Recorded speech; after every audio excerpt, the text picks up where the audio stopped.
muito boa tarde a todos e sejam muito bem-vindos à Livraria Arquivo. Hoje temos o grande prazer de receber como convidado Rodrigo Guedes de Carvalho, o jornalista e escritor Rodrigo Guedes de Carvalho, que todos nós conhecemos tão bem. Ele entra quase todos os dias pelas nossas casas com as notícias do país e do mundo. Bom, hoje está na Livraria Arquivo para falar sobre o seu novo romance, o sexto, se não me engano, Jogos de Raiva.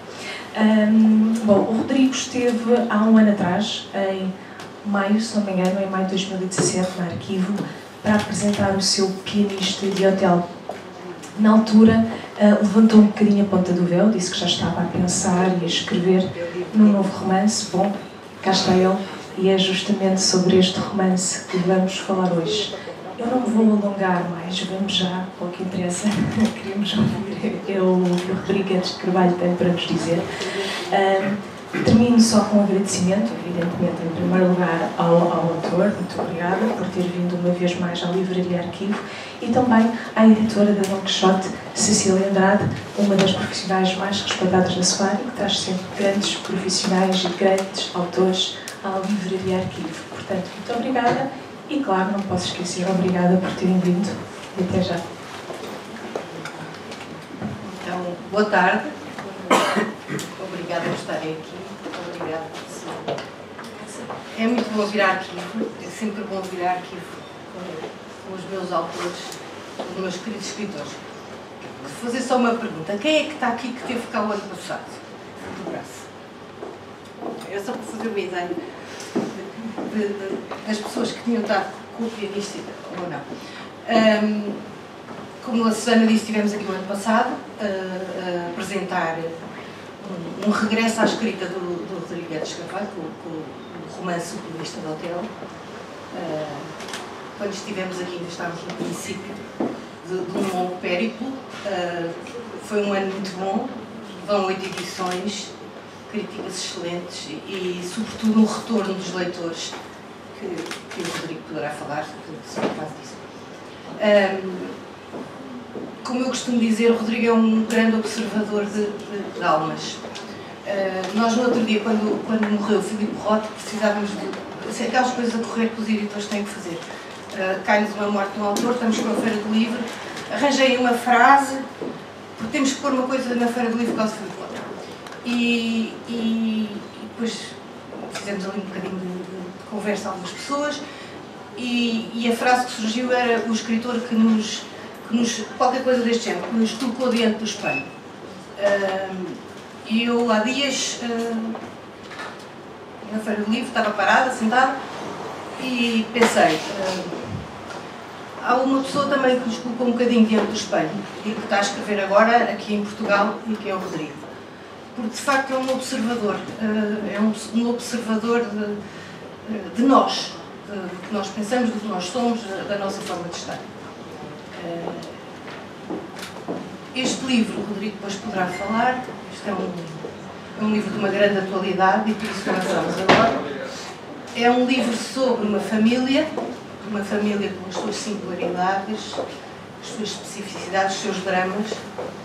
E é um livro também sobre o nosso tempo, mais do que, ou seja, eu acho que a família foi um pretexto para falar do nosso tempo e das coisas que nos constrangem, desta sociedade que também se coloca ao espelho e que coloca a sua vida nos espelhos do mundo das redes sociais. É um livro sobre a comunicação social, é um livro que tem um jornalista como personagem principal, entre outras,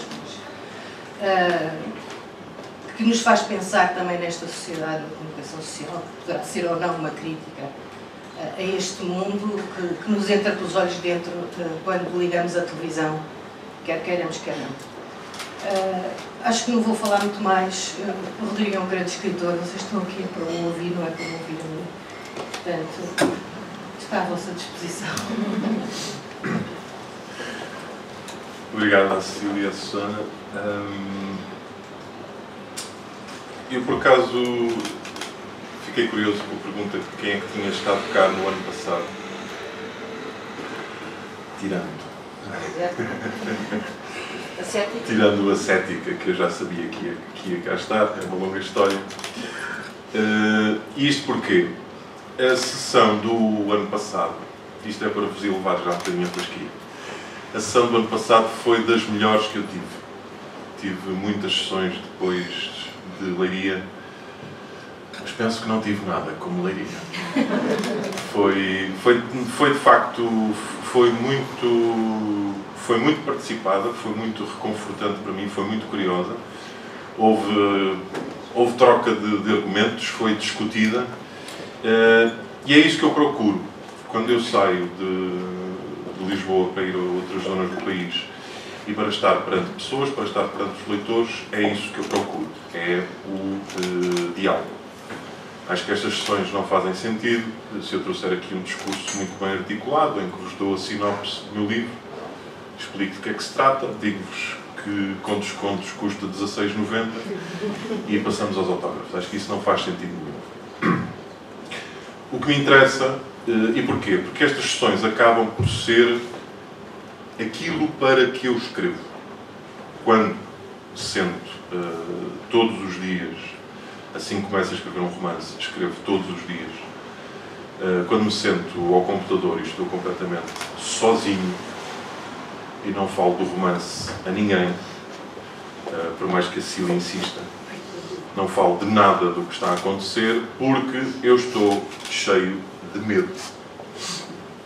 Estou cheio de medo de falhar. Estou cheio de medo que o que eu estou a fazer não interesse minimamente às pessoas. Porque é para elas que eu escrevo, e não escrevo para a gaveta. E escrevo para elas porquê? Cada vez mais. Porque à medida que vou tendo o feedback das pessoas, esse feedback alimenta-me cada vez mais a escrever para elas neste sentido. Eu acho que um romance de ficção, ao contrário do jornalismo, não é para dar notícias, não é para vos informar de coisas extraordinárias que vocês não sabiam. Podem lá estar alguns dados curiosos que vocês não sabiam, mas o romance não é para isso. O romance, como eu entendo, como eu comecei a ler, e acho que não há escritores sem serem leitores, é para isto. É para que algumas pessoas falem comigo e me digam assim: você escreveu coisas que eu já senti e que eu não sabia como é que se diziam. E você disse-as. E isto alimenta-me para que, quando vou recomeçar a escrever, que eu esteja nesse círculo de identificação com os leitores e com as pessoas. Estaremos todos nas nossas solidões, às vezes a pensar as mesmas coisas, a ter os mesmos pensamentos, por mais maravilhosos e pueris que sejam, ou às vezes por mais escabrosos que sejam, e que não os conseguimos confessar, muito menos escrever. E esse processo de identificação que eu comecei por ter como leitor, ao ler os autores por quem me fui apaixonando, eu comecei por ser esse leitor. Acho que há sempre um momento muito engraçado quando somos leitores, e sobretudo quando somos leitores que ambicionam ser escritores, que é insultarmos os romancistas. Dizer, este cabrão, eu ando aqui há não sei quanto tempo à procura de uma palavra, ou à procura de uma frase, ou à procura de uma ideia, e está aqui, é isto. Por isso nós sublinhamos os livros. E por isso eles ficam a fazer campainha dentro de nós.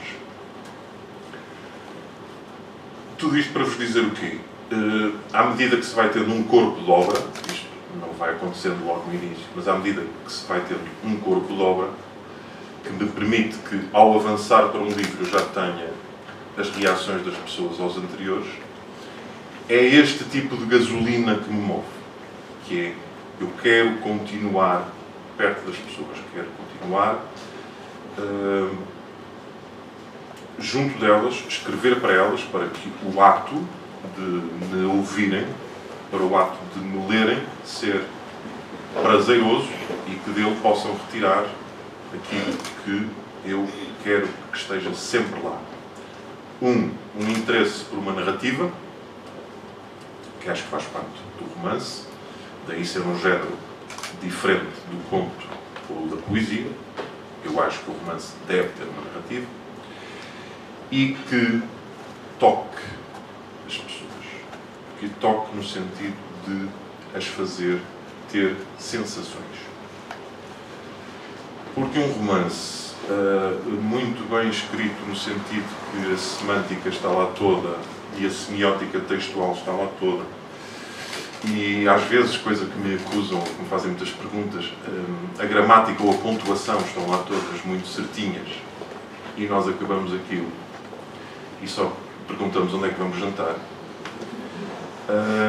Para mim não vale muito. Li alguns romances assim, que não me interessaram, e li outros que ficaram comigo toda a vida, ou que me fizeram apaixonado por um autor. Claro que os autores depois têm vidas desiguais, mas essa questão da sensação barra emoção, para mim é muito importante. É importante em toda a arte e é particularmente difícil, julgo eu, na literatura. Se vocês virem, os pintores têm... Os pintores e os fotógrafos têm as telas, têm as cores, têm as texturas. Os músicos nem se fala, tocam um acorde menor e nós arrepiamos. Os cineastas nem se fala, têm pessoas, têm câmaras lentas, têm música por cima, têm diálogos. O escritor não tem nada, tem uma folha em branco e umas palavras. Portanto, o processo de vos emocionar ou de vos fazer sentir as coisas é particularmente difícil. Por isso, quando se sente que se conseguiu, é um prazer ainda maior. E por isso eu fico muito contente, porque, não sei, já vamos falar sobre isso, quem são aqui as pessoas que são leitores dos meus livros, aqueles que não leram, mas têm curiosidade, aqueles que só leram um, não interessa. Mas eu posso dizer-vos que eu tenho muitas reações do género, assim, gostei, não sei o quê, mas também tenho muito, você enerva-me muito. Eu odeio porque houve ali uma parte que me estava a custar ler, porque isto ou por aquilo.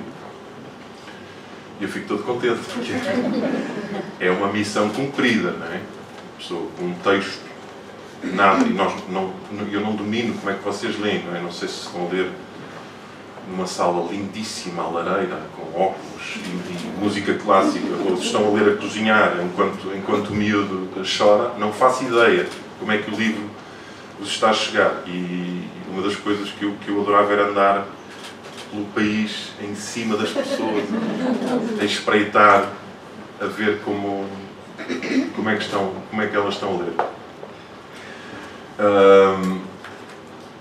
Mas tudo isto para vos dizer que se eu consigo enervar uma pessoa é porque, literalmente e de forma redundante, eu toquei-lhe num nervo. É uma coisa muito simples. Depois há as leituras que as pessoas fazem e que é, na literatura, é muito engraçado, porque é um outro livro.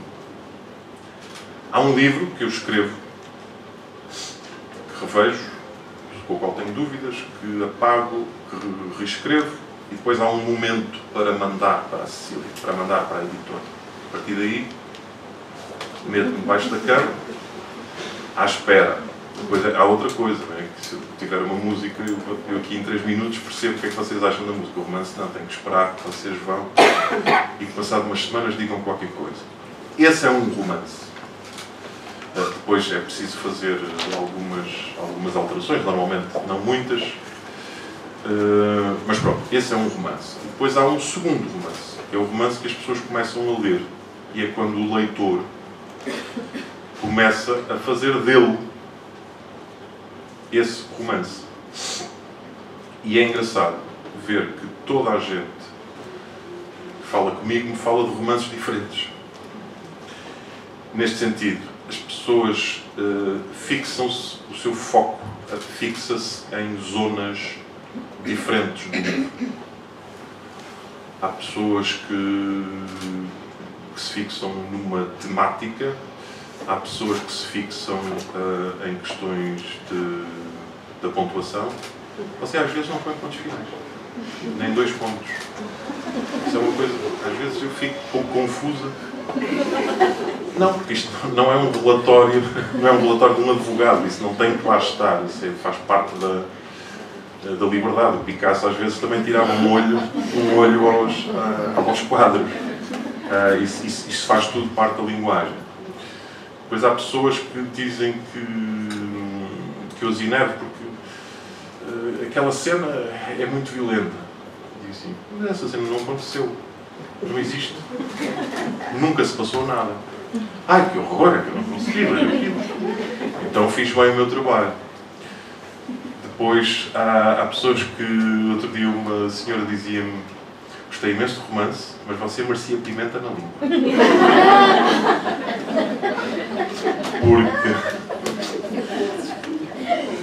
Porque tem lá muitos palavrões.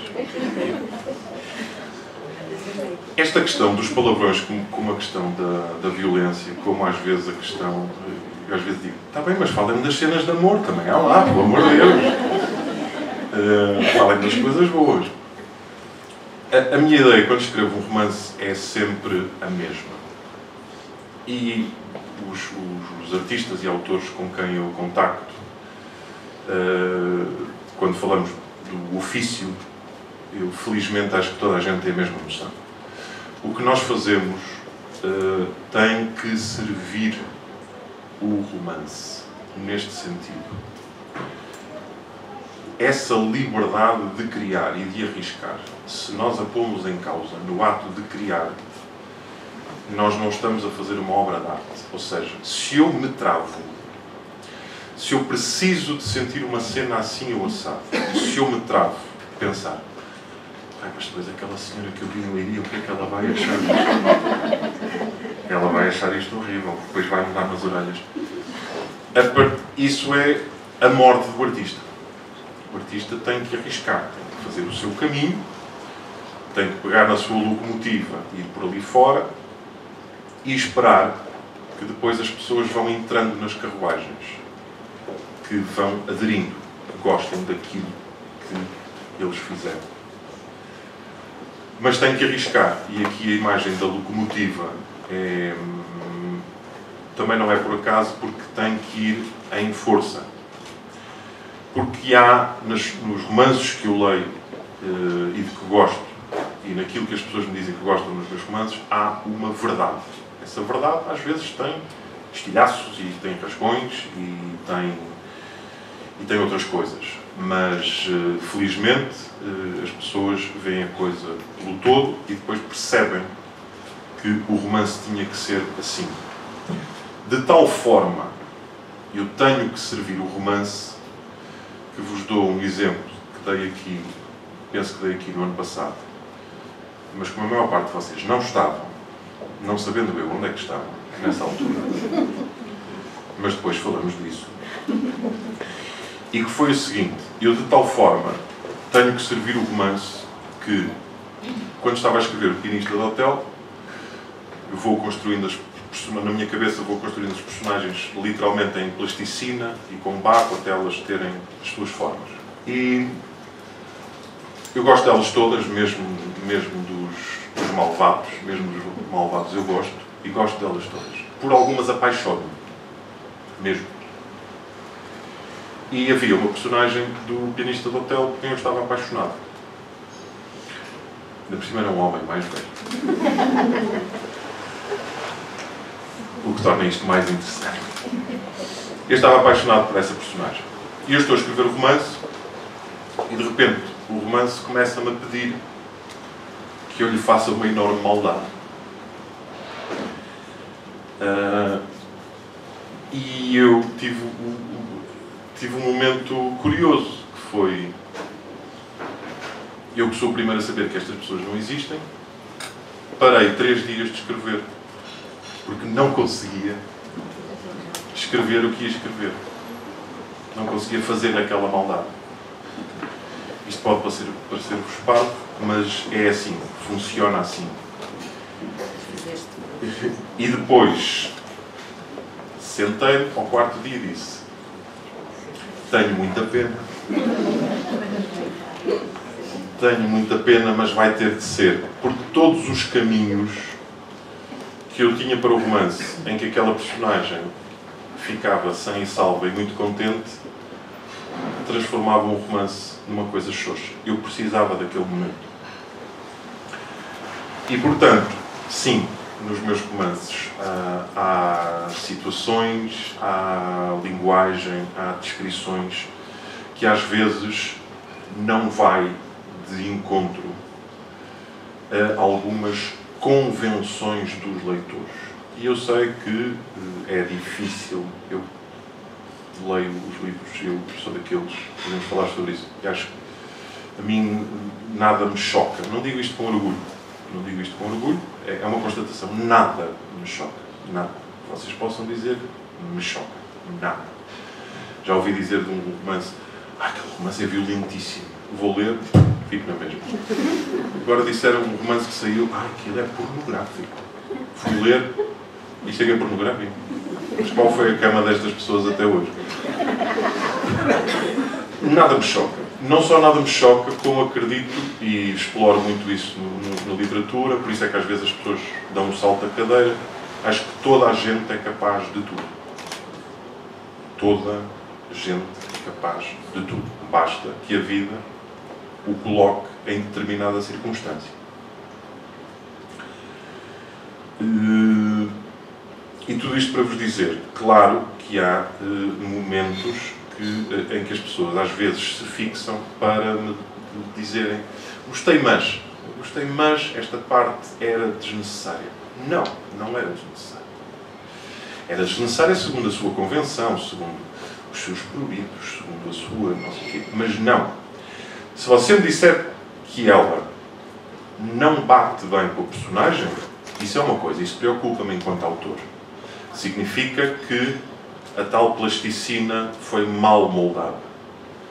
Se eu tenho um gajo que eu desenhei, que é um atrasado mental, que só fala com palavrões, porque é assim que ele fala, é assim que ele tem que falar. E é assim que a personagem vos chega como verdadeira, senão nem vocês acreditam nisso. Eu normalmente, perante algumas abordagens, às vezes defendo isso. Não, mas escute. Mas isso não sou eu que digo, é a personagem. E já tive pessoas que ficam assim. Não foi ela, isso não tenho nada a ver com isso. Mas este tipo de leituras é muito engraçado. Tudo isto para chegar a um ponto que aqui é importante. Que já vimos que estavam cá poucas pessoas no pianista do hotel. Quantas pessoas, que é importante para o que eu posso ou devo dizer sobre este romance, quantas pessoas é que já o leram? Ninguém.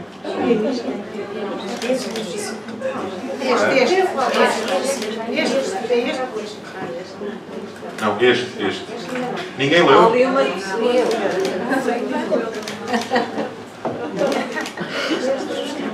Caladinhas.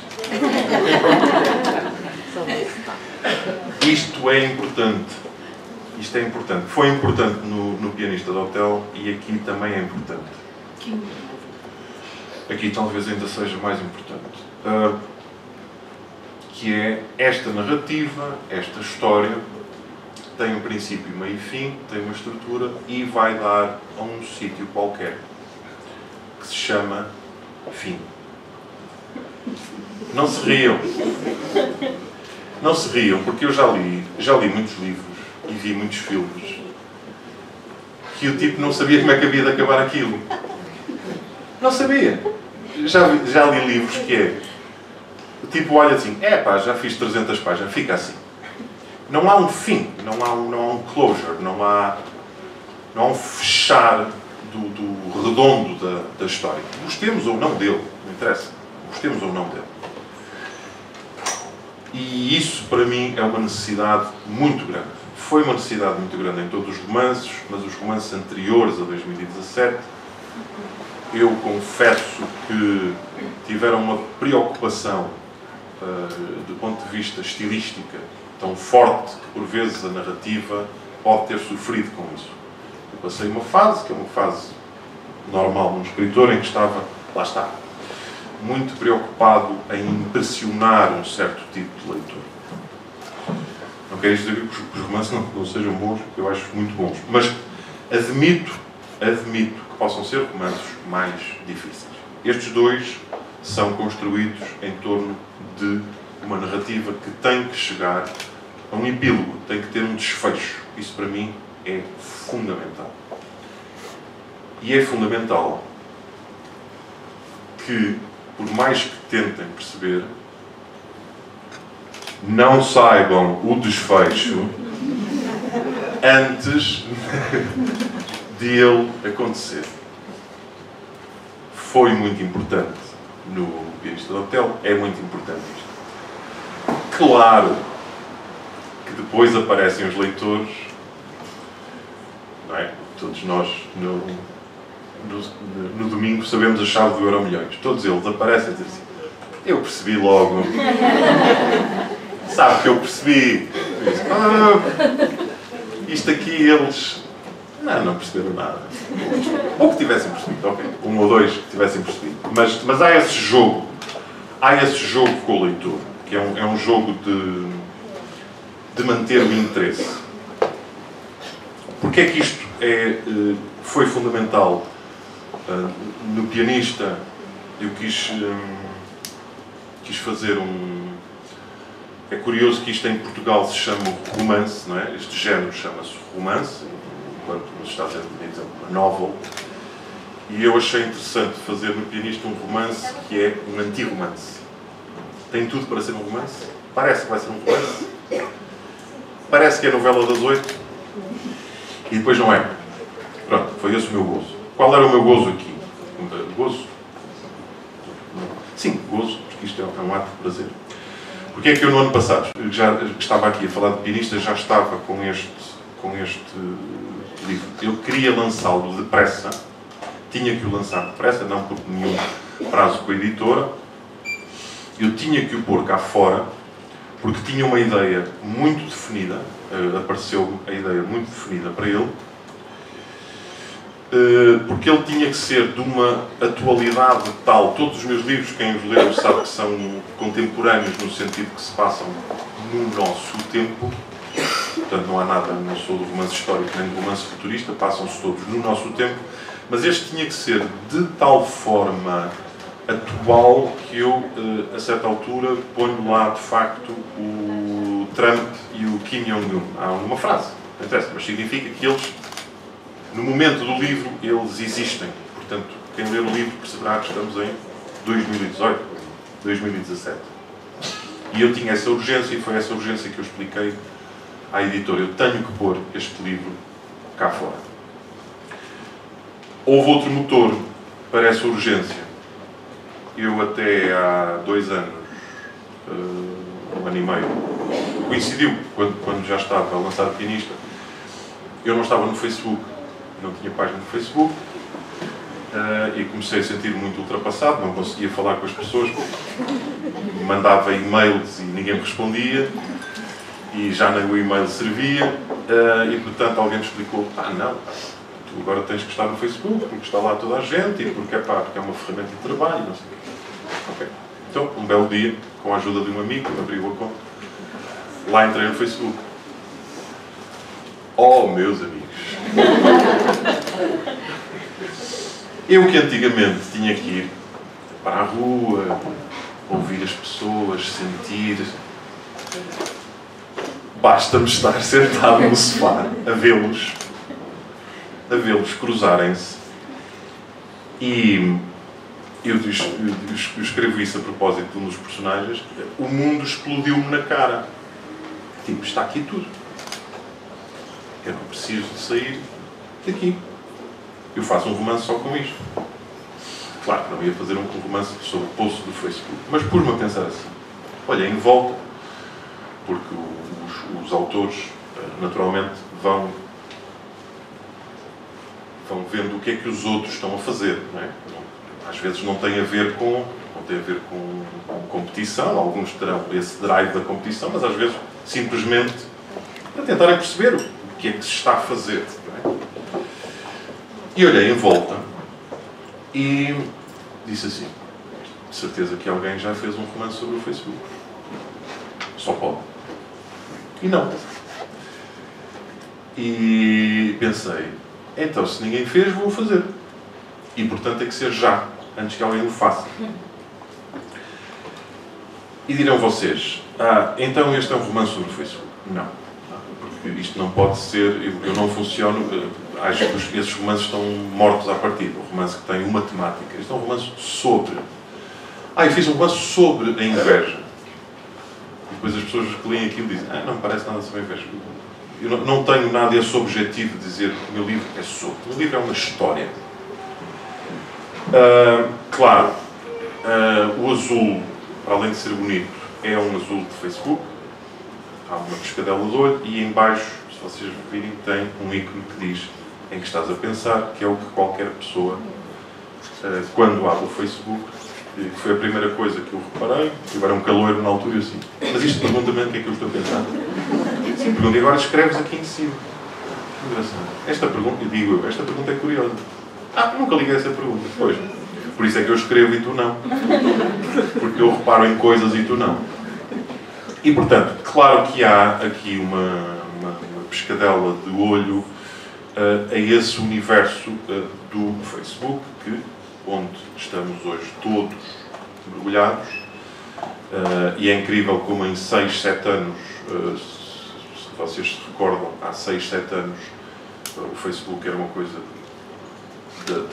da geração de adultos e, obviamente, das crianças, mas dizia-se que os mais velhos, isto já não era para eles, que hoje qualquer pessoa, seja de que idade for, está no Facebook, ou tem acesso às redes sociais, ou tem essa curiosidade, desde que o ensinem, ele está lá facilmente. Vejo pelo meu pai, que tem, nesta altura, 75 anos, e que também entrou há muito pouco tempo no Facebook e maneja aquilo, e agora não quer outra coisa. Estamos todos lá. Não há a mínima hipótese. Nós estamos todos lá e cada criança que esteja hoje a nascer não vai conhecer outro mundo. Quando eu digo Facebook, sempre que eu disser Facebook, entenda-se redes sociais ou a forma de nós comunicarmos com qualquer pessoa a qualquer momento. E então, o seu livro é uma enorme crítica ao Facebook? Não é uma crítica ao Facebook. As redes sociais são como um carro de corrida, em minha opinião. Se um tipo souber guiar bem aquilo, não tem problema nenhum. Se um tipo se quiser meter por atalhos, estampa-se. Agora, isto é um maravilhamento. E nós estamos a viver um momento histórico que só daqui a gerações é que se terá essa noção, que é esta coisa. Eu, na minha juventude, eu jantava, ia sair com os meus amigos e eu podia morrer na noite do Porto, que a minha mãe não saberia onde é que eu estava, nunca. E por isso é que os pais ficavam a ouvir a chave às 7 da manhã. Ok, ele chegou bem, não morreu hoje. Porque naquele período que nós, dentro da mesma cidade, estávamos ausentes dos nossos pais, e se não tivéssemos dinheiro para telefonar de uma cabine telefónica, ou ir a um café pedir para ligar, e todos nós vivemos isso. E reparem onde estamos hoje. A minha filha, outro dia, foi fazer uma viagem para o Chile, e todos os dias falávamos no WhatsApp e trocávamos fotos no Instagram. Oh pai, olha esta montanha tão gira. Eu não sei o que, agasalha-te. Isto. Estava na Patagónia, portanto era bom que se agasalhasse. Isto é uma maravilha, como é óbvio, como, através do Facebook, de alguns amigos que eu tenho, eu vou tendo acesso ao conhecimento de livros que eu desconhecia, de músicas que eu desconhecia, de citações que eu desconhecia, de filmes que me escaparam e que eu devo ver. É uma maravilha. Depois tem o outro lado. E esse lado é um lado que me interessou muito como escritor, é certo, mas que já me estava a interessar, aí sim, devido ao facto de eu ser figura pública. Por uma razão. Eu estou há 33 anos, não há 38 como o Luís Costa Ribas, que começou antes de mim, mas estou há 33 anos na esfera pública. Na esfera pública, neste sentido. Eu sou jornalista, serei sempre jornalista, é essa a minha profissão. Acontece que eu exerci o jornalismo em televisão. E a televisão tem uma exposição pública que, eventualmente, o tipo que escreve no diário de notícias não tem. Não sou melhor ou pior, é uma característica da minha posição. Ao estar na esfera pública, eu comecei na RTP em 1986.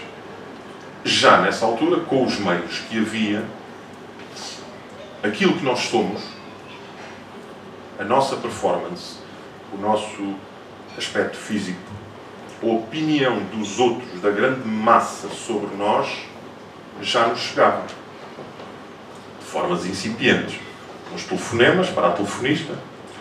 Esse Rodrigo é de Carvalho, não gosto nada dele a apresentar o Domingo Desportivo, porque foi indecente com o Sr. Pinto da Costa, não sei o quê. Ou, por uma coisa que se usava antigamente, que era cartas. Pessoas que em casa se davam ao trabalho. Caro Rodrigues, o Sr. Rodrigues Guedes, devo dizer-lhe que não sei o quê. Lá vinham as cartas. Não se riam. Tudo isto para vos dizer o quê? Eu estou há 33 anos a perceber todos os dias uma impressão qualquer de pessoas que eu não conheço de sítio nenhum sobre mim.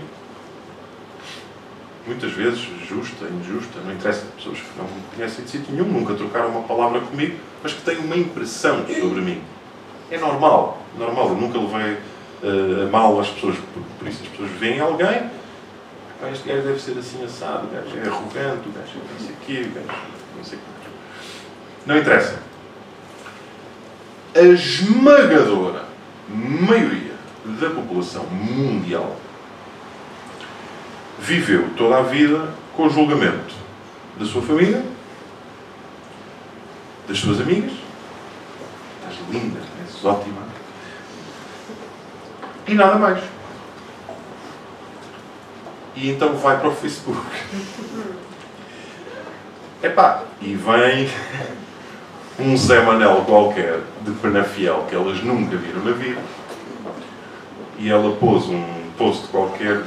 Hoje acordei e estava um pássaro pousado na minha janela. E as amigas, linda, corações. Marília, tu devias publicar poesia. E há um Zé Manel que diz assim: e o que é que eu tenho a ver com essa merda? Como é óbvio. Eu estou a dar-vos este exemplo que parece um exagero, mas não é. Porque isto acontece e é o primeiro confronto que as pessoas têm com uma coisa que é muito difícil de engolir, muito difícil de lidar com e que nos acompanha todos os dias da nossa vida, que é não gostarem de nós. Não gostarem de nós é terrível. Nós andamos aqui para ser gostados. Fazemos o nosso melhor para isso. Ser gostados pela nossa aparência física, por isso tomamos o nosso banho, tentamos que a outra pessoa, isso é humano, que a outra pessoa goste de nós. E quando descobrimos que alguém não gosta, seja por que razão for, pode ser até só para nos chatear, não interessa. Quando há essa demonstração de que não gosta de nós, isso agride-nos. não só nos agride, como se torna, em muitos casos, maior e mais obsessivo do que os 500 elogios que nós possamos receber. Eu agora dei-vos este caso do Zé Manel de Penafiel.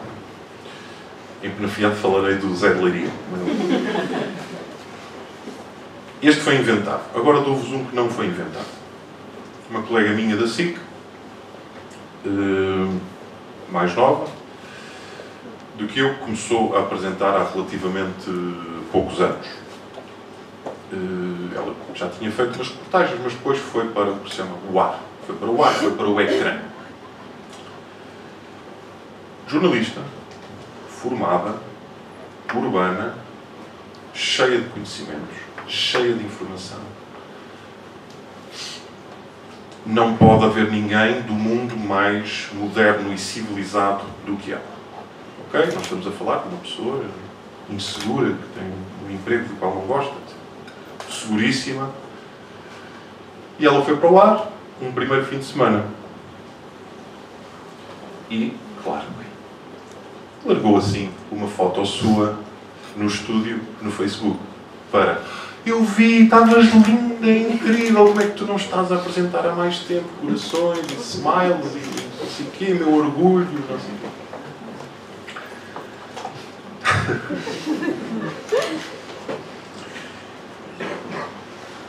Um comentário. Havia 450 beijinhos e likes e amores e raios de sol e pandas. Um comentário dizia: não voltes. Um chaveco. Não era chaveco. Traduzam. Ponto. E foi-se embora. Assina Zé Manel de Penafiel. A minha amiga, no dia em que aquilo acontece, compreendo. A coisa estava fresca. Estávamos cá fora, na zona de fumadores, no jardim. Estava-se a falar disso. E ela: acreditas, pá? Apareceu lá um cabrão. E nós: carimba nisso, pá. Claro, sempre atrasados, mas o que é que ele disse? Epá, mandou-me para o chaveco. Então, isso nem sequer é uma opinião formada. Epá, deixa lá o homem. Nem sequer sabes que se é Zé Manel, ainda por cima é isso, ninguém sabe se é de facto um Zé Manel de Penafiel, se é homem, se é mulher, que idade tem. Mais essa. Deixa lá isso. Epá, está bem, mas hoje não sei. Pá, a coisa passou. Uma semana e meia depois,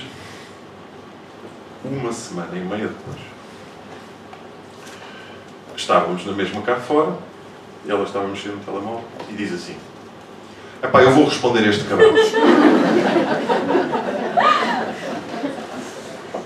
E nós: o que é que foi? Ela tinha feito uma reportagem, entretanto. Mas o que é que foi a tua reportagem dela? Não, pá, aquele Zé Manel de Penafiel. Não! Não faças isso. Primeiro vais-lhe dizer o quê? Depois vais dar importância. E eu comecei a trabalhar.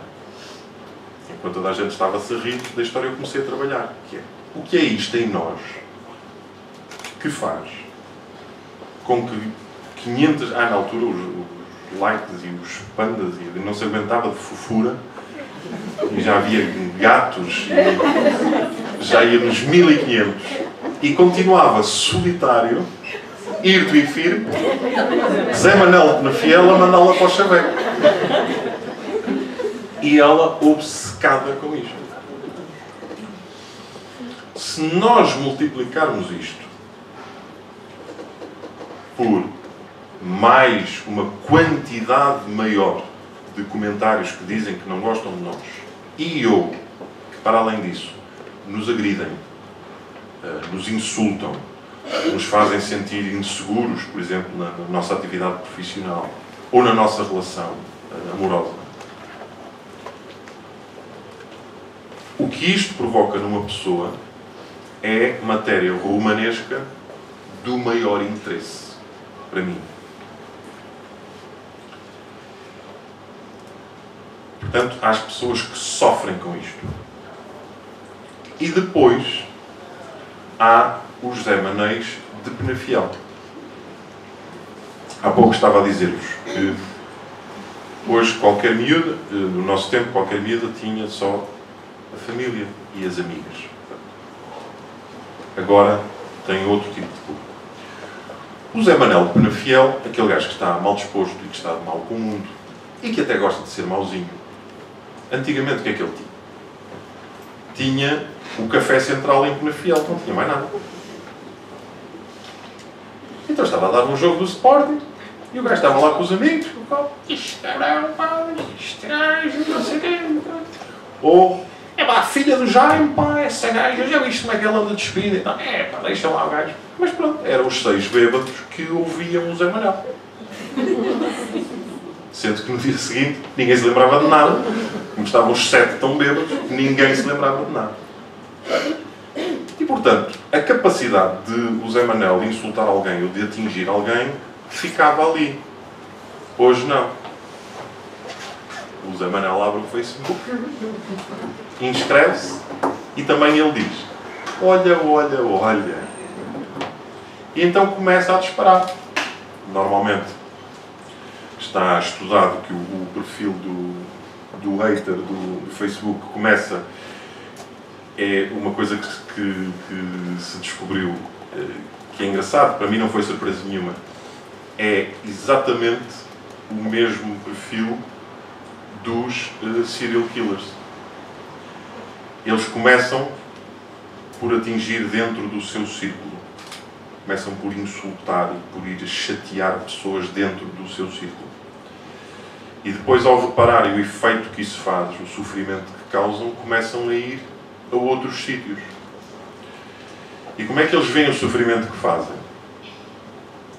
Se a minha colega responder ao Zé Manel, o Zé Manel ganhou o dia. Agora, que é difícil, às vezes, que é difícil um tipo conter-se, claro que é. Claro que é. Agora, isso é comprar um bilhete, eu costumo dizer, até para mim próprio, não é se conduzir não beba, é se estiver no Facebook não beba. Porque um tipo depois de jantar bebe 2 portos e de facto, desculpa lá, eu acho que não sei, pronto, e já está.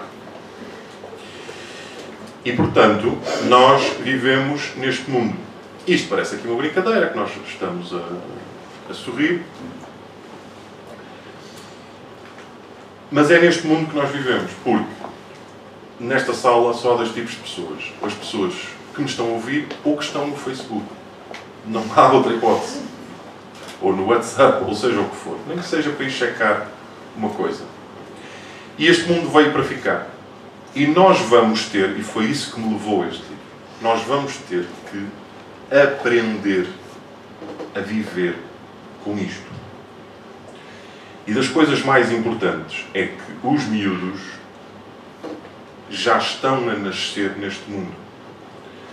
E, portanto, essa nossa forma de aprendermos a viver com isso, que tem que ser passada no limite do possível, no trabalho que cada um pode fazer em casa, às novas gerações, sabendo nós que haverá sempre, desde a história do mundo, haverá sempre famílias de estúpidos e famílias de maus. Haverá sempre, nós não podemos ser todos bons, mas naquilo que nos cabe, nós temos que estar atentos a isso e prevenir as crianças para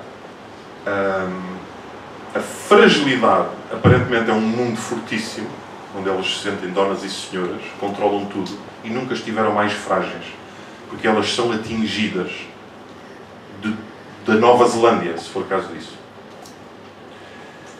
Sobram, infelizmente, casos de miúdos que se suicidaram por causa de posts do Facebook, por causa de bullying no Facebook. E, portanto, da mesma forma que tivemos vários casos, infelizmente ainda ampliados pela comunicação social, de miúdos ou miúdas, neste caso, que dão uma carga de porrada noutra só para porem no Facebook. Se o Facebook não existisse, elas não faziam isso. E, portanto, isto é uma arma, por isso é que eu vos falava há pouco do Ferrari, isto é uma arma muito perigosa. Agora, não há volta a dar.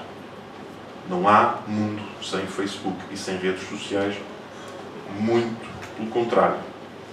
Já estão em marcha mecanismos para nós mudarmos os canais da televisão piscando o olho. Isto é verdade. Está tudo a enlouquecer. Porque, como eu costumo dizer, o facto de uma coisa ser possível não quer dizer que ela seja feita.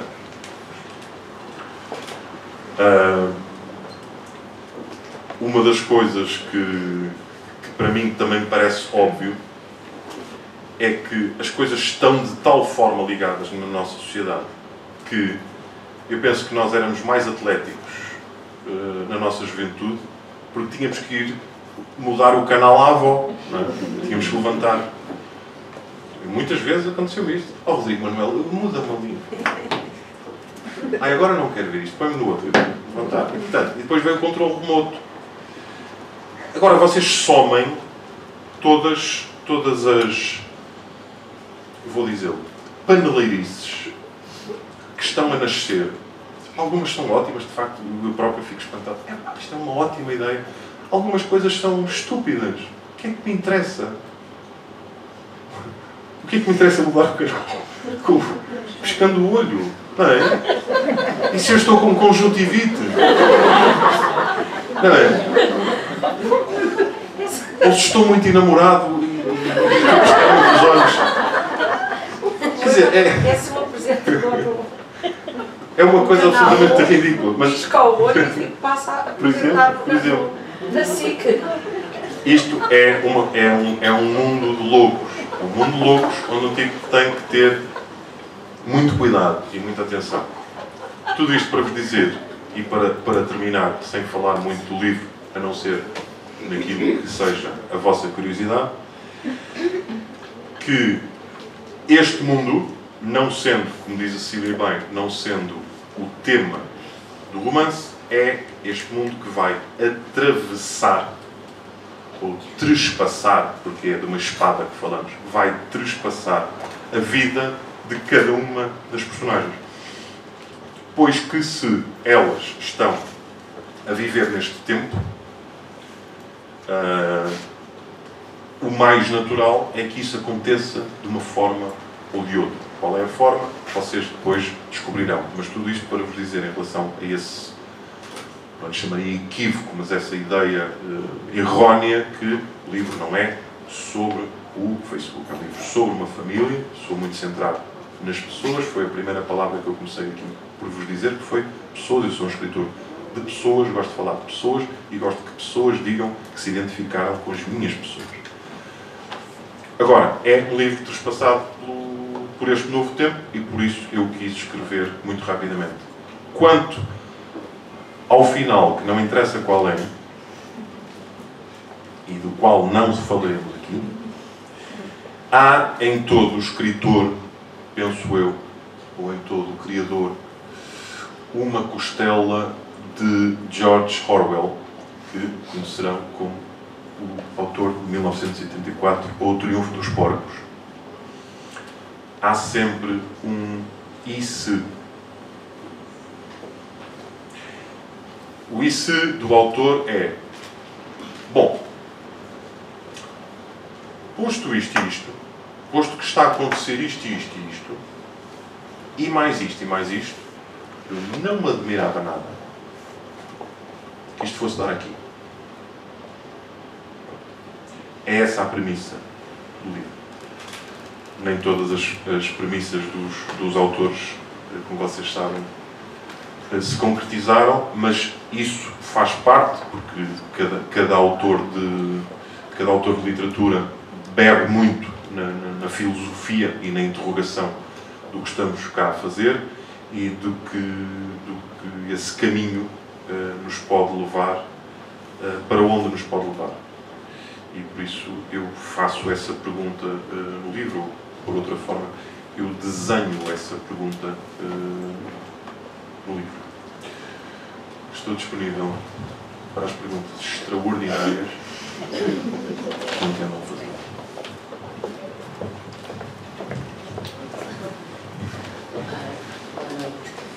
Eu estou um bocadinho perplexa, tenho estado com atenção ao ouvido, posso tratá-lo por Rodrigo? Claro, por Jorge É que não por esse tratamento. Bom, mas então o que eu queria, tomei aqui uma nota ou duas de algumas surpresas que registrei e a primeira já é esta. Faz uma comparação ao nível dos criadores, entre os compositores, não é? Os pintores, fala nas cores, nas texturas, etc. E em relação ao escritor diz-me que não tem nada. A sua palavra é mesmo, os escritores não têm nada.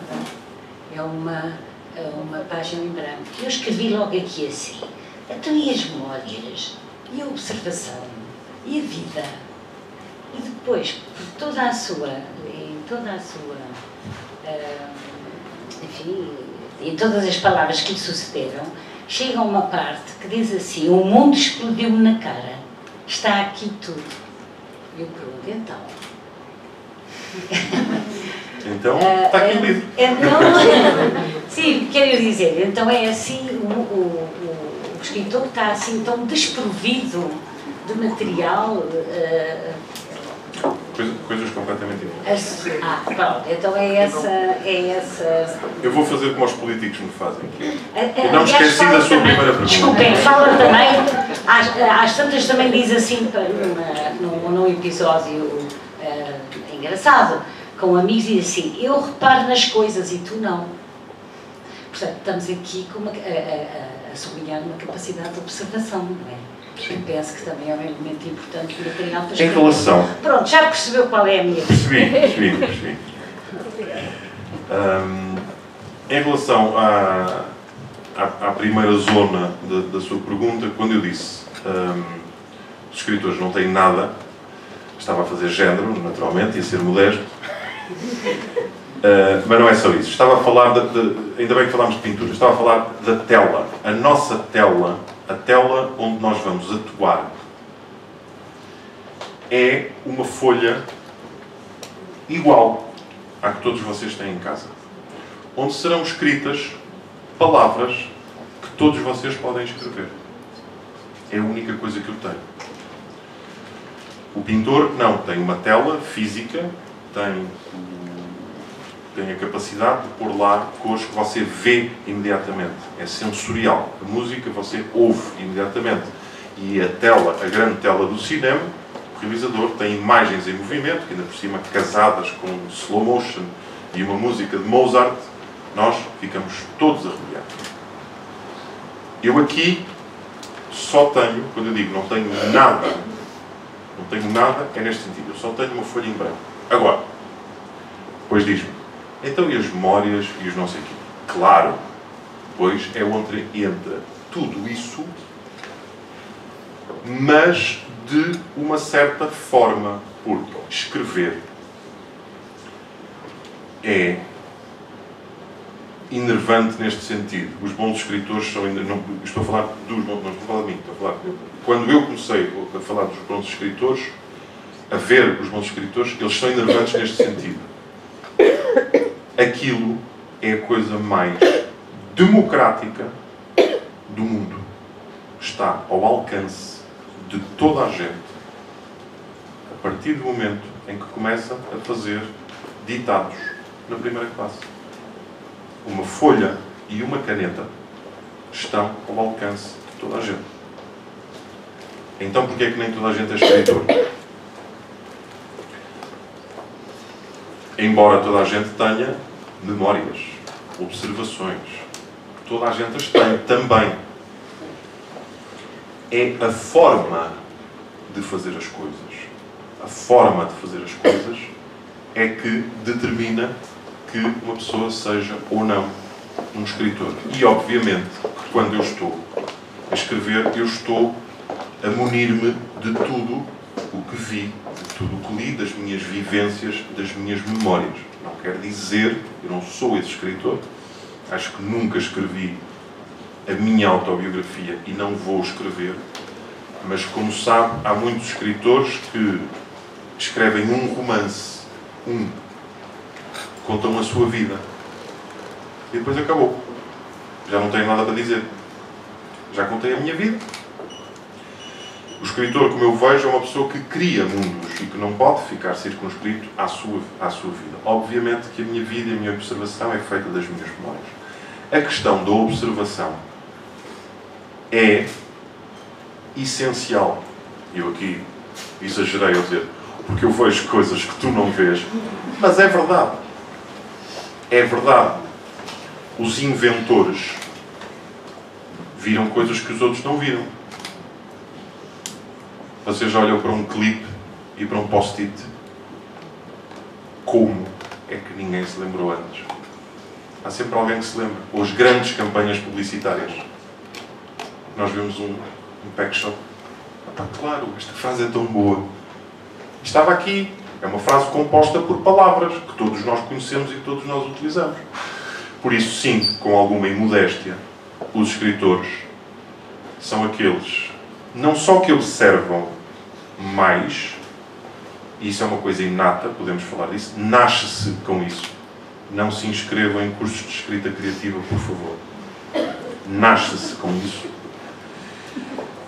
Como fazem outra coisa, que é relevam, no sentido de dão relevância a algumas coisas que as outras pessoas não dão. Às vezes há coisas muito curiosas para um escritor e que para as outras pessoas é business as usual, é mais um dia. E o escritor pega naquilo e depois vai pegar noutra coisa qualquer que também parecia irrelevante e torna relevante, ou torna bela, ou emocionante, ou agressiva, ou seja o que for.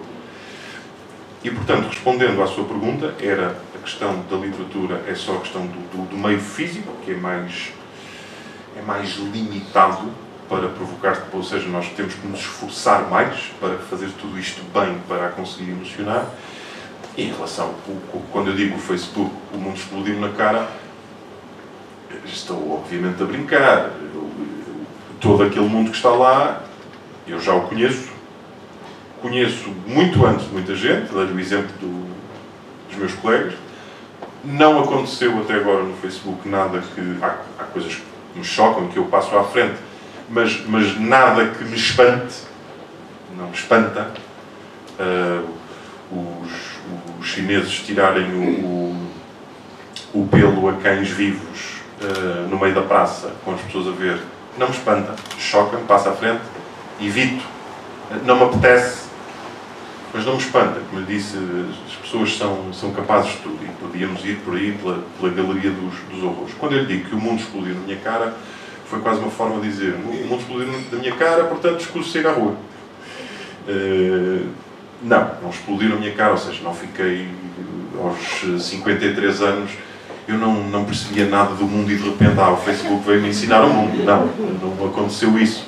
Foi uma forma de dizer que esse mundo está a explodir na cara de muitas pessoas.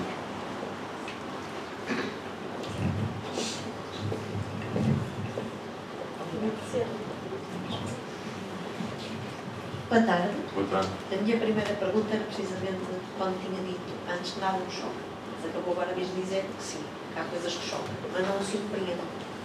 A minha questão é, essa insensibilidade, nada me choca, nem surpreende, deve-se a todas as desgraças que apresenta na televisão, no jornal, da vida pessoal, ou pode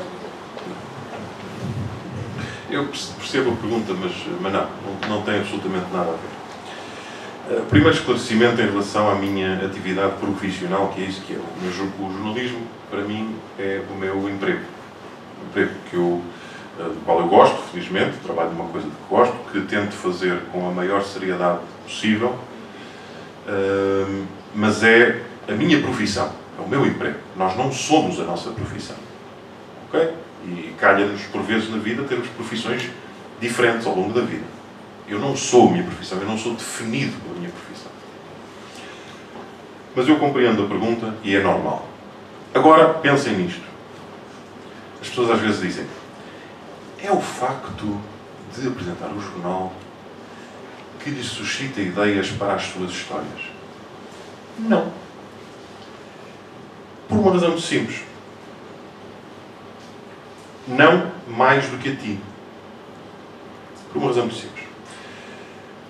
Se eu for um neurocirurgião e estiver 6 horas no bloco,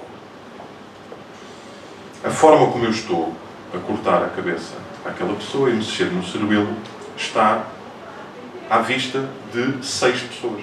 Só essas pessoas é que sabem. Quando eu estou a fazer o Jornal da Noite e a apresentar-vos as notícias disto, daquilo, do internacional, do desporto, da tragédia, do não sei o quê, as tais que me podiam dar ideias, tu estás a ver em casa. Portanto, porquê é que não tens tuas ideias? Eu não estou em vantagem sobre ti nesse aspecto. Não é daí mal de mim se a minha imaginação para os livros fosse só das notícias que eu apresento. A única coisa que eu te posso dizer é: há horrores, há imagens de horrores que não vos chegam, ou seja, que são cortadas ou editadas, não vos chegam até ao dia, e que essas sim, eu tenho um acesso a elas que tu, como espectadora, não tens. Mas that's it. De resto, naquilo que, olha as incidências do mundo, de que forma é que isto pode alimentar a minha imaginação, se tu reparares, a minha profissão, mais do que qualquer outra, uma das vossas, é aquela em que estamos em pé de igualdade. O que eu estou a ver, o que eu estou a fazer, tu estás a ver ao mesmo tempo. Portanto, estamos completamente em pé de igualdade. Qual era a terceira coisa? Não, É a questão de não chocar, não surpreender. E disseste se isso veio quando comecei a trabalhar em jornalismo. Depois de ver tanta desgraça todos os dias. É Não, uma coisa banal. não, eu não. Mal de mim se eu precisasse do jornalismo para ver desgraça. E esse é que é o problema. É que as pessoas, hoje em dia, está muito. Aqui há um imenso, neste livro há um imenso diálogo entre o jornalista que está cansado e desiludido com o próprio jornalismo e com alguém que... Há um diálogo interior. E com alguém que também está um bocadinho farto que o jornalismo tem a culpa de tudo. Porque as pessoas chocam-se imenso. Ontem vi na televisão uma coisa horrível. E nessa tarde passaram ao lado de um mendigo ou de um sem-abrigo e não o levaram para casa. Percebe? Portanto, vamos com calma. Não. O meu choque... eu não me choco com nada porque choquei-me tão cedo com as coisas que fui ganhando uma certa imunidade. Eu tinha 5 anos quando no Porto, não sei se isso foi notícia nos jornais, mas foi muito comentado na sociedade, a mulher de um médico matou os 4 filhos. Mulher de um médico. Matou os 4, um a um. Pegou num, afogou. Foi buscar outro ao quarto, afogou. Foi buscar um à escola e afogou. E eu tinha 5 ou 6 anos. E eu comecei a ouvir falar daquilo em família. E a minha pergunta foi: oh mãe, mas as mães matam os filhos? Sim, aconteceu. Ora, a partir daqui, tudo é possível. Não é? Tudo é possível. E tu não precisas do jornalismo para isso. Portanto, não se centrem muito no jornalismo. O jornalismo, isto ou aquilo. E às vezes o vizinho de cima bate na mulher e abusa da filha. Portanto, esse meu choque de criança, quando, como calculas, eu não sonhava sequer, nem sabia que havia profissões. Portanto, estava longe de imaginar. E lembro-me disso, claramente. Uma mãe, que me imaginas, é um rito inicial um pouco violento, mas olha, é como o sarampo, fica logo tratado.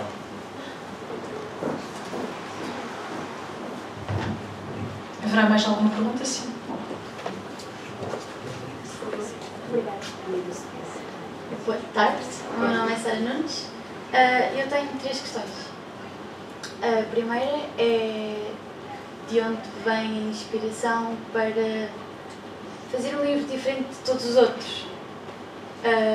De onde vem a inspiração para fazer algo fora da caixa, para continuar a cativar os leitores. A segunda é, nesta questão toda das redes sociais e Facebook especificamente, acha que existe alguma idade específica em que as crianças devem começar a usar as redes sociais ou interagir mais com a internet? E, em terceiro lugar, queria perguntar se não sente o medo de desiludir os seus leitores. Como disse, a fasquia está um bocadinho alta com o seu último livro. Eu não disse. Sim. Olha que eu sou jornalista, não disse. Vai buscar a gravação, ver se eu disse isso. Mas, caso as expectativas estejam em alta, não tem medo de, ao lançar um novo livro, não ser tão bom como o último? Obrigado por essas tuas últimas palavras. Não me deixaram nada angustiado e nada em baixo. Eu não disse que a fasquia estava alta. Sei que houve pessoas que me disseram isso. Por exemplo, a pessoa que me apresentou o livro em Coimbra tinha gostado muito do Pianista do Hotel e ela própria me disse que a fasquia estava muito alta e eu estava com muito medo que tu te espalhasses. E, portanto, ficou contente por eu não me ter espalhado, segundo ela. A resposta à tua pergunta vai ser sempre de cada cabeça a sua sentença. Quer dizer, ninguém pode dizer que eu falhei, ninguém pode dizer que eu tive sucesso. Cada pessoa terá a sua opinião. Das opiniões que eu tenho recolhido, ou que me têm chegado, é o chamado prova superada, mesmo tendo em conta a fasquia elevada e quão difícil era o triplo salto à retaguarda agora, mas que é um livro que vem quase colado, que é irmão literal do Pianista do Hotel na intensidade com que se lê. Agora, isto é a opinião das pessoas, não posso dar-te a minha opinião, e claro que sim, claro que tenho medo. Também te digo uma coisa, é melhor ter medo porque o livro anterior foi muito bom do que ter medo porque o livro anterior foi uma cagada. Isso aí é sempre melhor. A tua primeira pergunta foi... De onde é que vem a sua inspiração? A minha inspiração vem de... Eu estava a dizer-vos que se nasce com isso. Eu acredito piamente nisso. Eu tenho ido a sítios, a estes encontros, a bibliotecas, na Feira do Livro, e às vezes as pessoas falam comigo. E, por exemplo, em relação a Dia dos Novos, como tu. E quando eu lhes estou a assinar, digo-lhes assim: tu escreves, não escreves? E normalmente aceito. Há qualquer coisa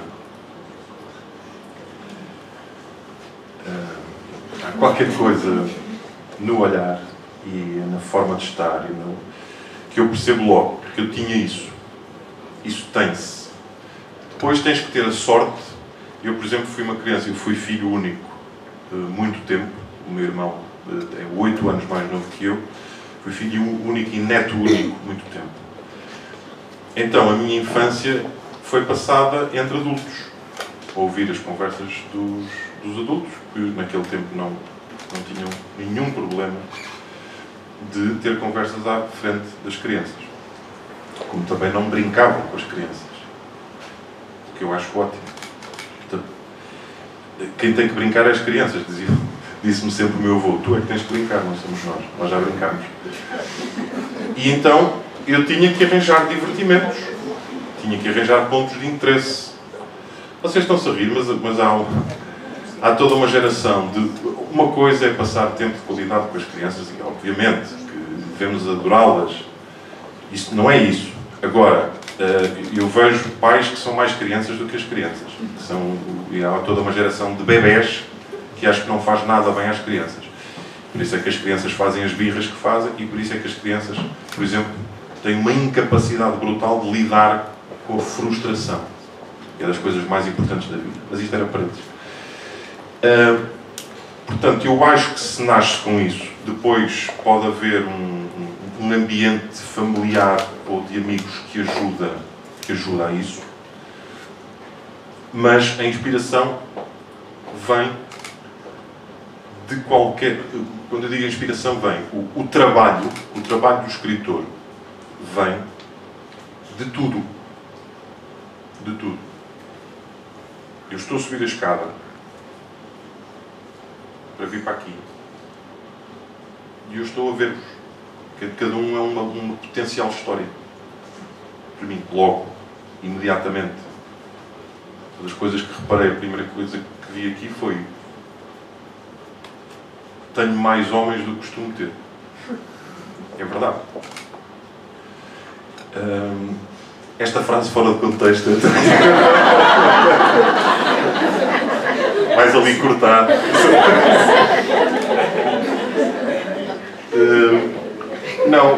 Não te sei explicar. Eu estou sempre... Não é, obviamente não vou aproveitar tudo, mas eu estou permanente porque eu gosto e nós somos sempre... A forma de dizer é isto. Os escritores são muito vampiros. Os escritores sugam a vida dos outros, no sentido de que tudo o que acontece na vida, o escritor, o Neruda, dizia isso, que um poeta no funeral da mãe não está a chorar, está a pensar num poema. E os escritores são isso. Não são bons ou maus, eles são assim. Não quer dizer que tudo me sirva. Agora, isso é uma coisa que eu acredito que se nasce com. Apenas aqui um parênteses em relação aos cursos de escrita criativa. Não, este ponto é importante. Porque há muitos, eu nem sei como há tantos, já vi que há muita gente a fazê-los.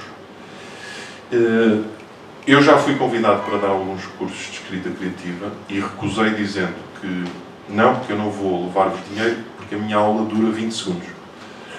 Porque a minha aula é: sentas-te, abres o computador e escreves. Esta é a minha aula de escrita criativa. Porque uma das coisas que esses cursos não vos explicam é que o talento, a capacidade, ela não se ensina. Estimula-se, guia-se. Quem for para escrever mal, vai escrever mal. Quem for para escrever bem, quando encontrar um papel e uma caneta, nem que seja numa ilha, ele vai escrever bem. Okay? Podem dar-vos outras coisas dos cursos. Um romance, a estrutura deve ser assim e assado. C.S. Lewis. Mas porquê que o romance tem que ser assim e assado? Isso eu vou precisar pôr isto pernas para o ar. Percebes? E, portanto, há demasiadas regras nos cursos de escrita criativa, que eu já me dei ao trabalho. Só me faltou ir disfarçado de barbas e chapéu assistir a um, porque fico com curiosidade. E neste momento é um engodo para muita gente. É um engodo, porque tem coisas muito inimigas da arte, que é as regras, as pré-definições. E a arte é precisamente a subversão disso tudo. Não é? É encontrar outra forma de fazer as coisas. Depois disseste uma coisa que agora para chegar, como é que eu fiz um livro fora da caixa, completamente original. É a tua opinião? Ainda não li. Então é o quê? De onde é que vem? Se eu tentei fazer, é isso? Sim. É que eu sou jornalista e tu disseste outra coisa. Se eu procurei, não tenho essa preocupação do livro ser fora da caixa, original. Não. Eu vejo muita coisa fora da caixa original que não vale um chaleiro. E acho que isso não é necessariamente bom. As coisas, quando são boas, são boas. E muitas das coisas boas são fora da caixa, acabam por ser fora da caixa. Este gajo foi aqui por um caminho. Isso acontece na música, acontece na pintura, acontece na arquitetura, acontece em todas as zonas. Mas não tenho essa preocupação. Vou ser muito diferente. Vou escrever só com minúsculas. Acho que isso não é um... Não faço isso propositadamente, não faço isso com o sentido de que vou fazer aqui qualquer coisa, porque eu aí já não estou ao serviço do romance. Por isso é que eu te falava há pouco, nós temos que servir o romance, o que ele quer. Aí estou ao serviço de uma estratégia qualquer. Uma estratégia que está acima do ato de escrever, que é, eu, escritor, o que é que aquela pessoa de leiria vai pensar, se calhar se eu fizer, não, vai ser difícil. Ah, mas a jovem vai gostar desta linguagem. Então, aí já estamos noutra zona. Então eu não penso nisso. Não penso que os meus livros sejam considerados fora da caixa. Uma coisa que dizem, e a mim orgulha-me, é que são muito diretos. São muito diretos à cabeça e ao estômago. Mas, e ao coração. Sim, sim. Também. E também. Também nos emociona. Também tem partes boazinhas. Não é só afogadas, também nos comovem. Mas, não, mas nesse sentido, eu, quando dizem isto, eu gosto disso. Eu tenho lido, passado os olhos, acho muita da literatura que se faz muitas choninhas. Muita mole. É mole, é choninhas. E portanto não gosto disso. Gosto dos Philip Roth, gosto do Charles Bukowski, gosto disso. Gosto do Henry Miller, gosto do Céline, gosto da poesia do Garcia Lorca. Coisas que tocam. É isso que acho que se a arte não nos tocar, se não nos agitar de uma forma qualquer, não vale a pena. Havia um escritor que dizia, se não for para incomodar, não escrevas. Então deixa-me estar quieto. Faz outra coisa, joga golfe. E portanto, mais uma vez, também não escreva, eu vou incomodar. Agora, não me incomodo, é que me digam que eu incomodo. Ou que, aquilo está muito duro, aquilo está muito duro. Está ótimo. E por 17,90 foi bem barato. 17,90.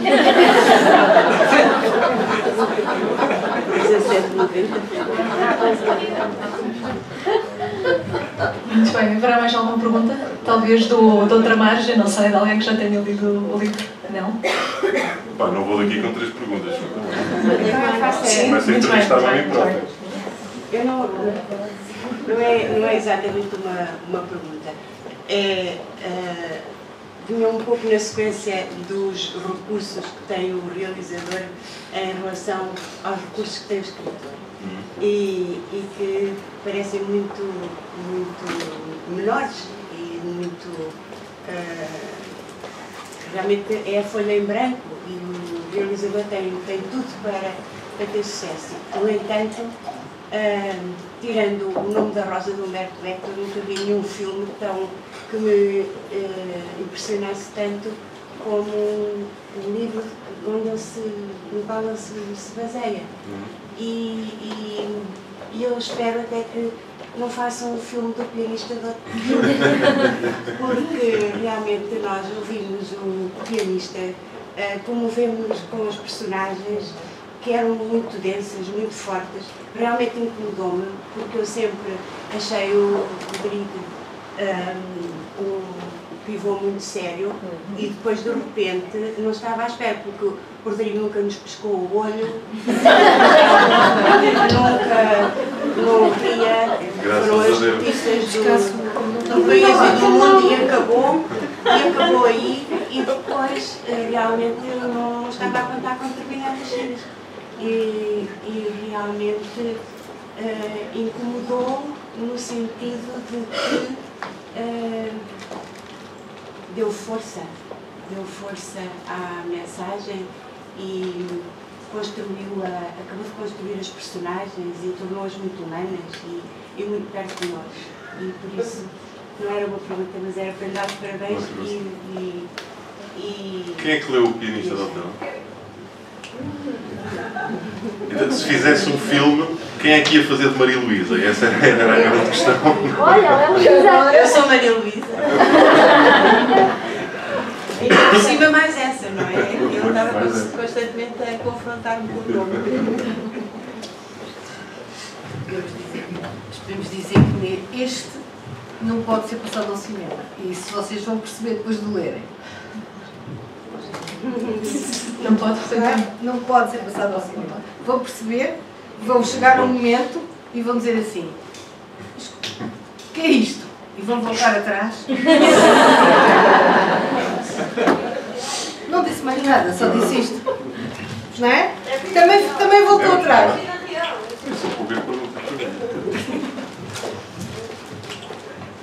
Se era para isto, tinha ficado no jogo. Ia à luz ver o Portugal Arábia Saudita. Vamos. Isto é uma constatação minha, posso estar muito enganada, mas não me parece. Que temos muitas redes sociais, Facebook, internet, estamos mais ligados do que nunca. No entanto, aquilo que eu sinto, os tempos que eu andava na escola, e quando eu agora passo pela escola, nós antes estávamos muito mais ligados. Estão a ouvir mal. Aquilo que eu sinto é que nós estávamos muito mais ligados antes, era uma forma de estarmos ligados diferentes do que está ligado agora. Agora, eles são capazes, os putos, de estar em frente à escola, estão numa rodinha, cada um com o seu computador e tal, e se for preciso, estão a comentar, vão ter gostos das publicações que eles estão a escrever naquele preciso momento. É que não desligam aquilo e falam uns com os outros. Portanto, isto é uma ferramenta que nós temos de estarmos ligados de maneiras incríveis. Os meus pais, por exemplo, estão no estrangeiro, eu falo com eles todos os dias, perfeitamente. No entanto, eu sinto entre as pessoas um nível de afastamento e de intimidade que cada vez menor é. Acho que estamos muito mais afastados agora. O que é que acha?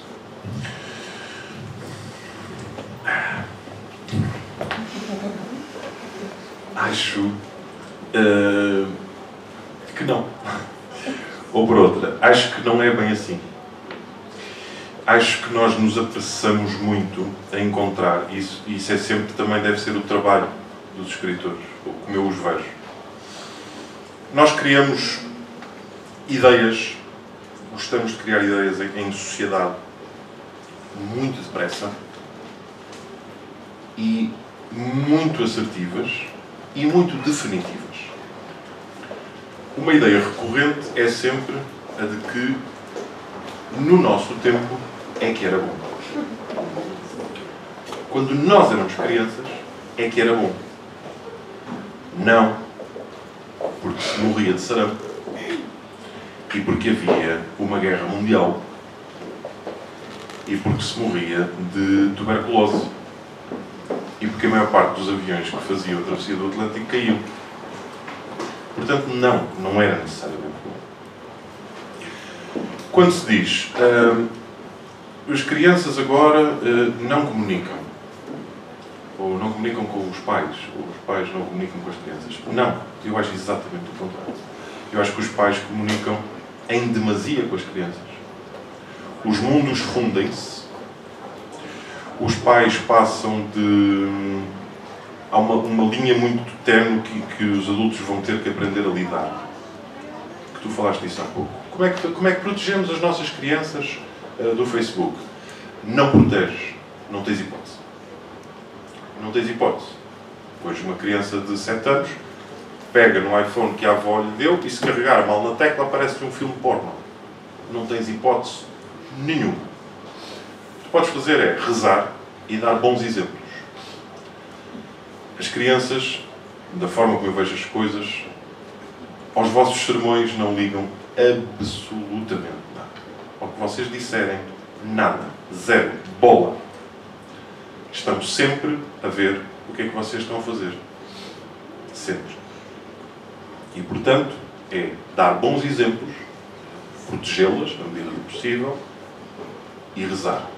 Agora, tu, Carlos Manuel, não estás mais de 2 horas no Facebook. Ele vai estar. Ele vai estar mais de 2 horas. E vai estar em sites que a mãe nem sequer faz ideia que existem. Ok? Portanto, isso aí depende de... Nós devemos protegê-los, mas devemos dar-lhes exemplos. Agora, a falta de comunicação. Antigamente nós comunicávamos muito porque não tínhamos telemóveis e hoje vamos a um restaurante, e é verdade. Outro dia fui a um restaurante em que um casal esteve. As entradas, o prato, a sobremesa, o digestivo, cada um no seu telemóvel. Claro que isto é ridículo. Claro que é um absurdo. Mas vamos cá ver uma coisa. Eu às vezes tenho momentos em casa que ou não me apetece ler ou não me apetece ver uma série, em que eu estou no meu Facebook ou na minha internet, em silêncio, a navegar, e a minha mulher está no Facebook dela. E às vezes passa-se 1 hora. Qual é o problema? Portanto, esses atos isolados às vezes não querem dizer nada. Depois, nós antigamente comunicávamos. Não, tu tens uma geração, gerações inteiras, e algumas estão aqui, e eu também me incluo, que quando os pais falecem, dizem assim: eu nunca comuniquei com o meu pai. Nunca. Nunca tivemos uma conversa séria. O meu pai nunca disse que gostava de mim. Portanto, são só 2 exemplos para te explicar que eu, por ter nascido assim e por ser escritor, eu sempre que me dizem: porquê é que acontece isto? E dão-me uma caixa e eu desfaço logo a caixa. Não é verdade. Não é verdade. O antigamente é que era bom. Não é verdade. Claro que sim. Claro que massivamente vemos as pessoas completamente alienadas, até porque isto mexe com uma zona do cérebro onde mexe, por exemplo, a cocaína. Há uma necessidade de satisfação. Uma coisa eletrólita do nosso cérebro. Portanto, nem aí temos hipóteses. E depois reparem outra coisa.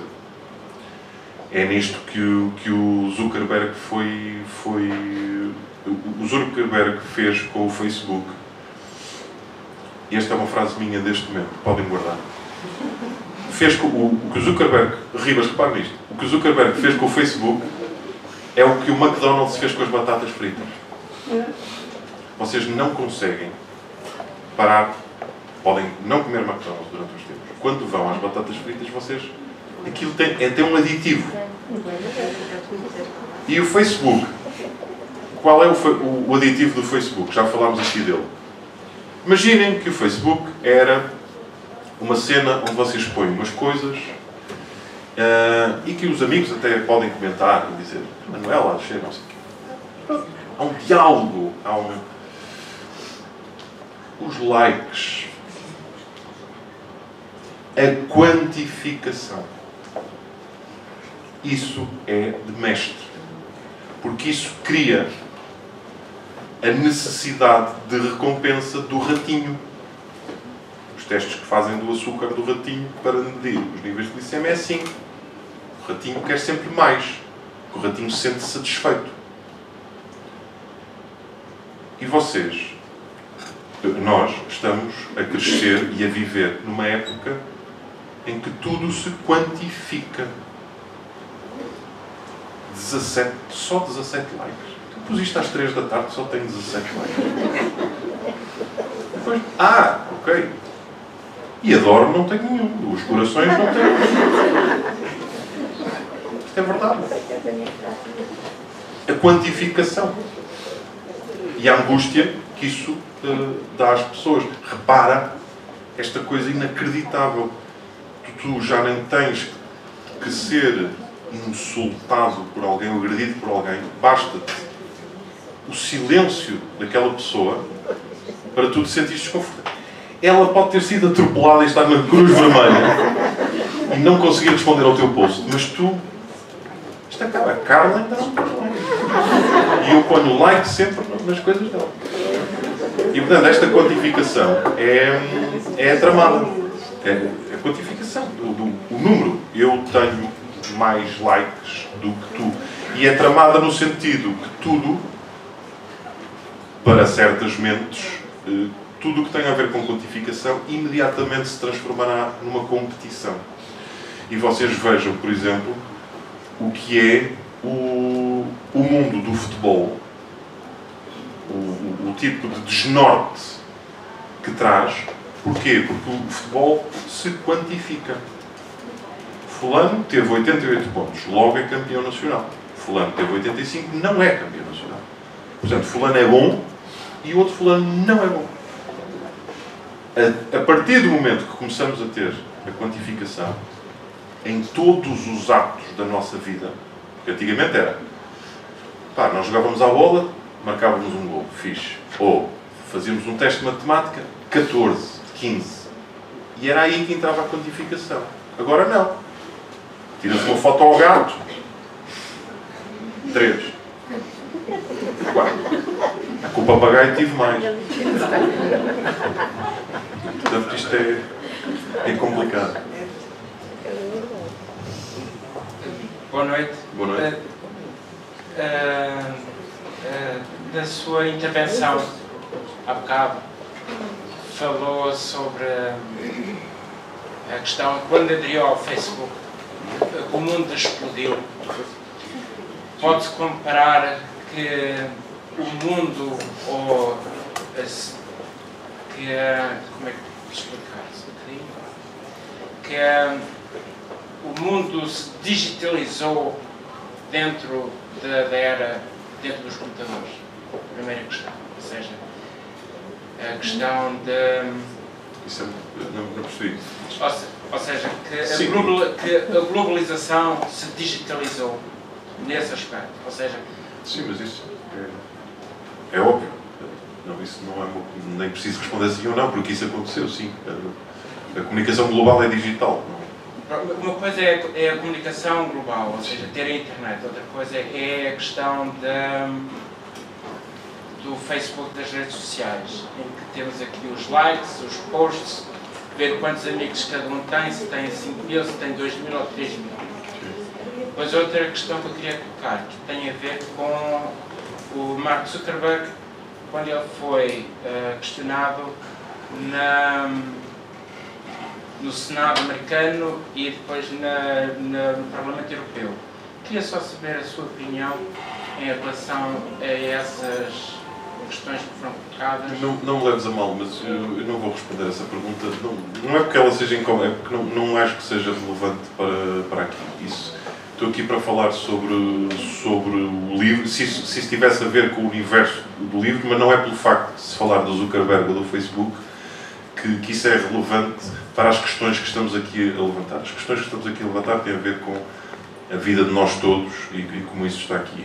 A tua pergunta é um pouco uma pergunta mais ao jornalista, como é que está a ver esta situação atual do Zuckerberg, e se vamos por aí, daqui a um bocado estamos a falar do Sporting ou da cimeira da Coreia do Norte, percebes? Não me leves a mal, teria todo o gosto de falar contigo, mas acho que não é o fórum para o fazer, está bem? Então, só a última questão, tem a ver com o episódio dos Simpsons, do futuro, quando a Lisa Simpson, quando ela esteve casada, em que faziam a ligação para o mundo virtual através do cabo de rede, diretamente para o cérebro. Será que, quando falou de pescar o olho para mudar o canal, será que esse será o nosso futuro? Pois, não sei. É uma das interrogações que eu deixo. Isto do olho sei que está em marcha, o resto não faço a mínima ideia, porque ainda aí vem. Acho que nenhum de nós faz. Muito bem. Mais alguma pergunta ou comentário? Rodrigo, temos tempo para ainda não tinha mais... acabado. Não, eu estou a dar a oportunidade aos outros. Vocês sobram.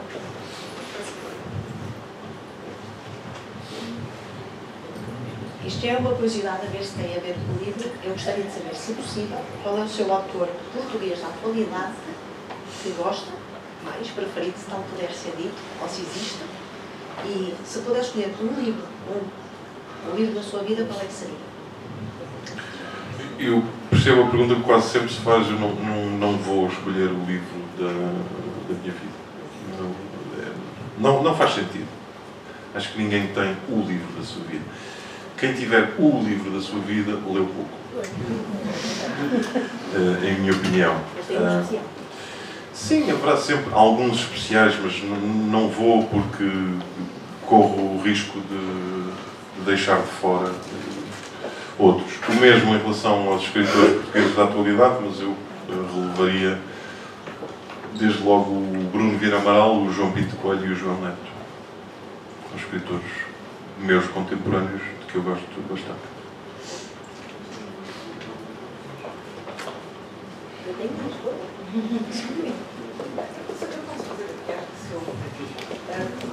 Estando dividido entre estas duas atividades, o jornalismo e a escrita de ficção, eu perguntava se o romance pode ser mais poderoso que o jornalismo a fazer-nos pensar sobre algumas realidades, como esta que faz aqui hoje, por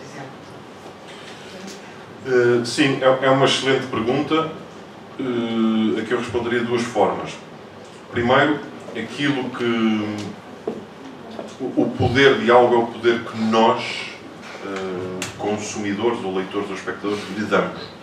Nesse sentido, o poder de agir sobre si até pode ser maior numa notícia ou numa boa reportagem do que num romance. Isso não está nas minhas mãos. O que está nas mãos da ficção, que eu acho extremamente interessante, é a capacidade de abstração que não nos é possível no jornalismo.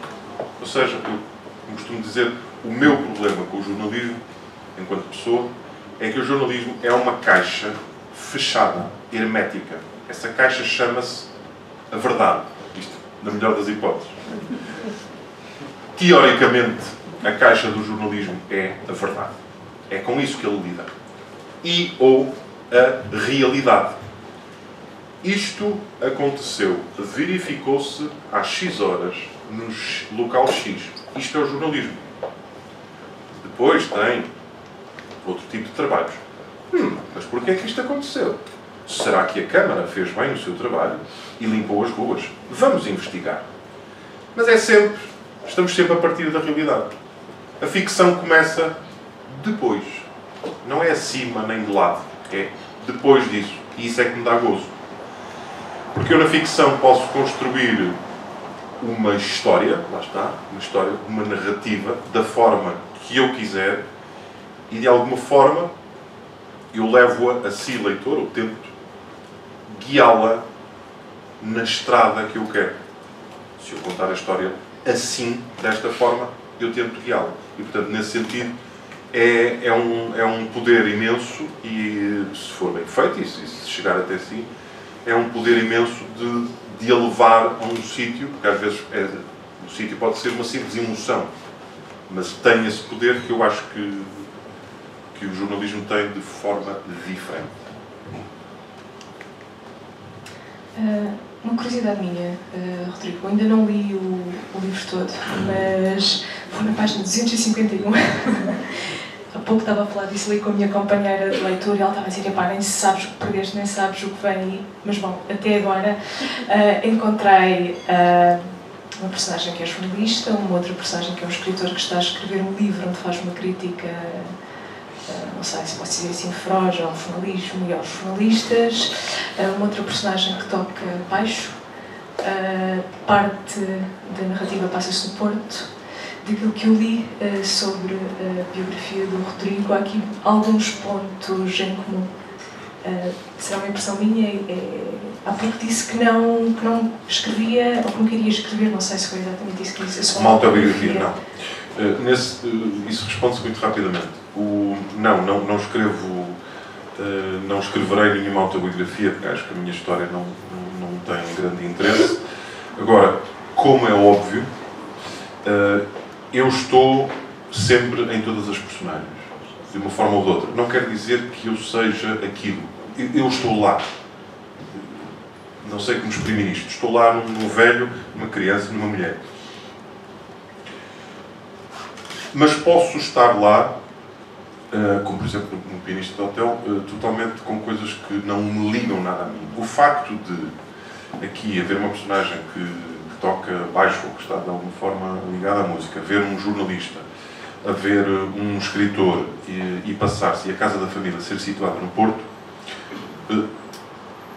a questão do jornalista era importante para trazer o jornalismo lá para dentro, e a questão da casa no Porto, achei que, como nunca escrevi sobre uma casa na Foz do Douro, que foi a minha casa de infância, desta vez quis situá-la.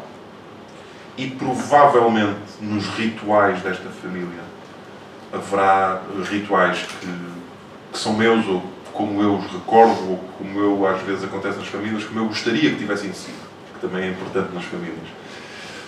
Tudo o resto são meras coincidências. Eu penso que a música continuará a aparecer, também aparece aqui uma breve ligação talvez uma das últimas ligações à guerra colonial, ainda que muito por alto. Portanto, são sempre coisas que me continuarão a acontecer nos livros, mas não há nada de autobiográfico. Muito obrigada. Tendo em conta que são quase 9 horas, o que é que acham de passarmos já para a sessão de autógrafos? Muito bem. Então, Rodrigo Etes de Carvalho, muito obrigada mais uma vez por ter vindo aqui. Muito obrigada a todos também por terem vindo. O Rodrigo está disponível para alguns autógrafos e boas leituras. Até breve.